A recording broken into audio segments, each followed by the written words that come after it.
Hello, happy Friday! We are going to find out what happens in the encounter between Harry and the group of Hufflepuffs who were just talking about him secretly in the library. And I don't know how this interaction is going to go, guys. All right.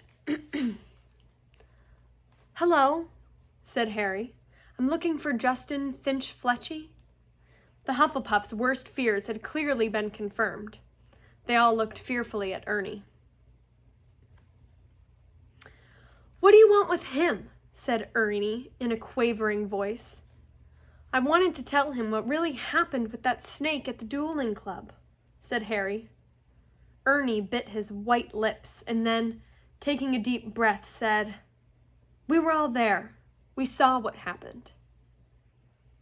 Then you noticed that after I spoke to it, the snake backed off, said Harry. All I saw, said Ernie stubbornly, though he was trembling as he spoke, was that you were speaking Parseltongue and chasing the snake toward Justin.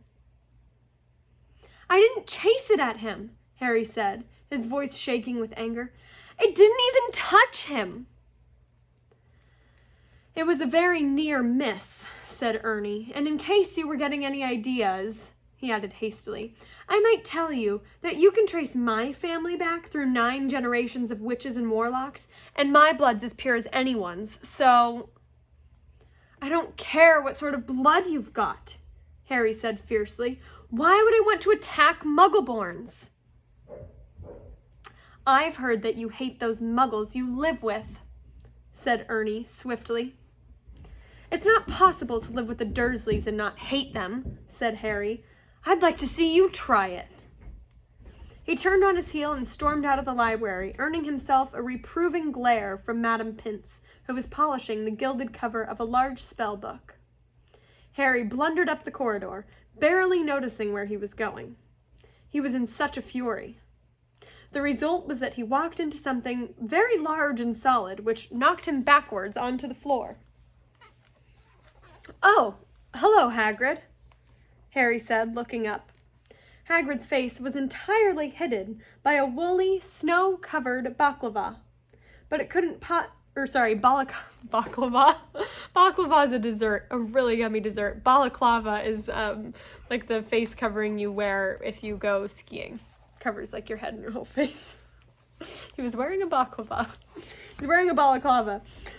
But it couldn't possibly be anyone else. Most of the corridor, as he filled most of the corridor in his moleskin overcoat. A dead rooster was hanging from one of his massive gloved hands. All right, Harry, he said, pulling up the balaclava so he could speak. Aren't you in class? Cancelled, said Harry, getting up. What are you doing here? Hagrid held up the limp rooster. Second one killed this term, he explained. It's either foxes or a blood-sucking bugbear, and I need the headmaster's permission to put a charm round the hen coop. He peered more closely at Harry from under his thick, snow-flecked eyebrows. You're sure you're all right? You look all hot and bothered. Harry couldn't bring himself to repeat what Ernie and the rest of the Hufflepuffs had been saying about him. It's nothing. I'd better get going, Hagrid. It's Transfiguration next, and I've got to pick up my books. He walked off, his mind still full of what Ernie had just said about him. Justin's been waiting for something like this to happen ever since he let slip to Potter that he was Muggle-born? Harry stamped up the stairs and turned another corridor, which was particularly dark. The torches had been extinguished by a strong, icy draft which was blowing through the loose window pane. He was halfway down the passage when he tripped headlong over something lying on the floor. He turned to squint at what had fallen over, and it felt as though his stomach had dissolved. Let me just re-angle this.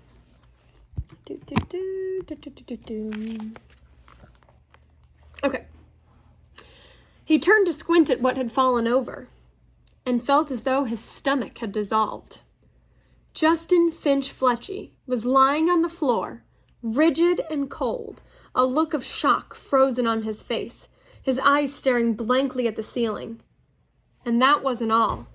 Next to him was another figure, the strangest sight that Harry had ever seen.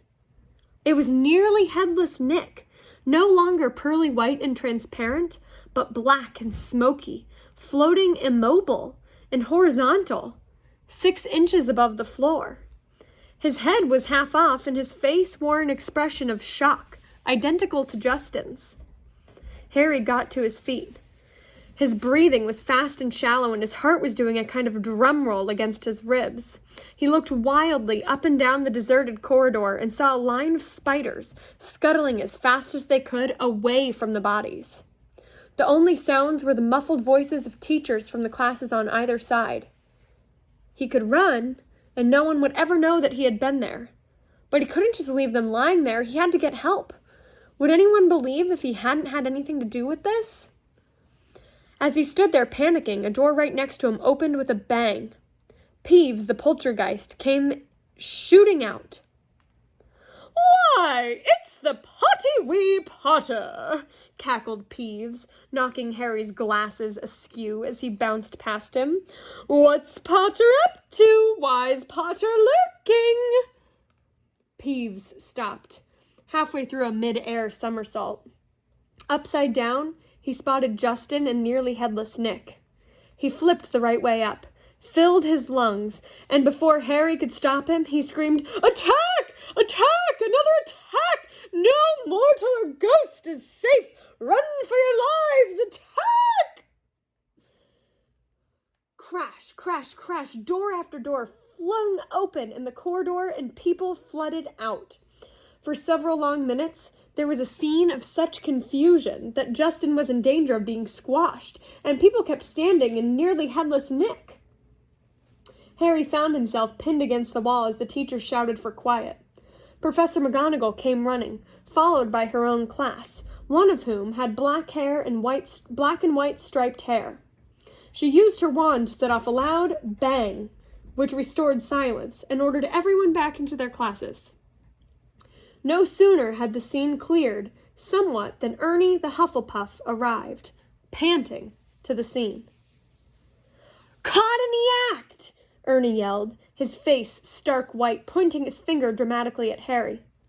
"That will do, Macmillan," said Professor McGonagall sharply. Peeves was bobbing overhead, now grinning wickedly, surveying the scene. Peeves always loved chaos. As the teachers bent over Justin and nearly headless Nick, examining them, Peeves broke into song. "Oh, Potter, you rotter, what have you done? You're killing off students. You think it's good fun." "That's enough, Peeves," barked Professor McGonagall, and Peeves zoomed away backwards with his tongue out at Harry. Justin was carried up to the hospital wing by Professor Flitwick and Professor Sinistra of the astronomy department, but nobody seemed to know what to do for nearly headless Nick. In the end, Professor McGonagall conjured a large fan out of thin air, which she gave to Ernie with instructions to waft nearly headless Nick up the stairs. That means they're literally going to put the fan by him and blow him up the stairs. This Ernie did, fanning Nick along like a silent black hovercraft. This left Harry and Professor McGonagall alone together. "This way, Potter," she said. "Professor," said Harry at once, "I didn't." "This is out of my hands, Potter," said Professor McGonagall curtly. They marched in silence around a corner, and she stopped before a large and extremely ugly stone gargoyle. "Sherbert Lemon," she said. This was evidently a password, because the gargoyle sprang suddenly to life and hopped aside as the wall behind him split in two. Even full of dread for what was coming, Harry couldn't fail to be amazed. Behind the wall was a spiral staircase which was moving smoothly upwards like an escalator. As he and Professor McGonagall stepped onto it, Harry heard the wall thud closed behind them. They rose upwards in circles, higher and higher, until at last, slightly dizzy, Harry could see a gleaming oak door ahead, with a brass knocker the shape of a griffin. He knew where he was being taken. This must be where Dumbledore lived. And we're going to end here, but the next chapter is called The Polyjuice Potion. Wow. That was a very exciting chapter. And I have a feeling I'm not the only one who's excited for Monday. I promise I won't read ahead, although it is tempting, very tempting. All right, you all. Have a lovely weekend, and I will see you on Monday. Bye.